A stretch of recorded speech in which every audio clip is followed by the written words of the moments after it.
Hello, ഒരു Sunday ഡിന്നറിന് വേണ്ടിയിട്ട് നമുക്കൊരു ഗെറ്റ് റെഡി വിത്ത് മീ ചെയ്യാം. ഞാൻ റീസെൻ്റായിട്ട് മേടിച്ച ഒരു ജീൻസാണിത്. ഇത് ലുലു ഫാഷൻസ് എന്നാണ് മേടിച്ചത്. ഇതൊരു ക്രോപ്പ് ടോപ്പാണ്. ഇത് റിലയൻസ് ട്രെൻഡ്സിൽ നിന്ന് മേടിച്ച ക്രോപ്പ് ടോപ്പാണ് കേട്ടോ. എനിക്ക് ഈ ജീൻസും ഈ ഷർട്ടും പെയർ ചെയ്തിട്ട് എനിക്ക് ഒട്ടും അത്രയും ഇഷ്ടപ്പെട്ടില്ല. സോ ഞാൻ ഉള്ളിലൊരു ക്രോപ്പ് ടോപ്പ് ഇട്ടിട്ട് പെയർ ചെയ്ത് നോക്കിയപ്പം കുഴപ്പമില്ലാന്ന് തോന്നി. മുടിയൊക്കെ നനഞ്ഞിരിക്കുന്നതുകൊണ്ട് ജസ്റ്റ് ഒന്ന് സ്ക്രഞ്ച് ചെയ്ത് കൊടുത്തതാണ്.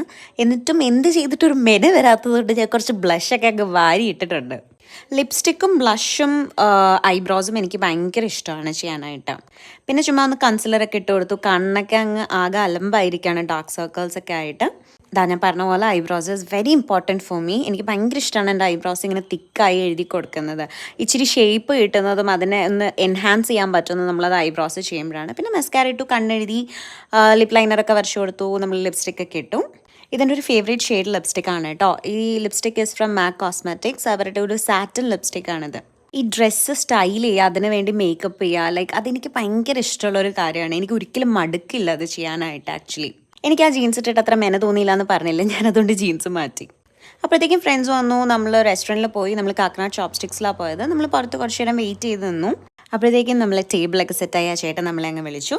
നമ്മൾ ചെന്ന് ഫുഡൊക്കെ ഓർഡർ ചെയ്ത് ഹാപ്പിയായി ഫുഡൊക്കെ കഴിച്ച് തിരിച്ച് വീട്ടിലേക്ക് പോയി. അപ്പോൾ അത്രേ ഉള്ളൂ. ബൈ.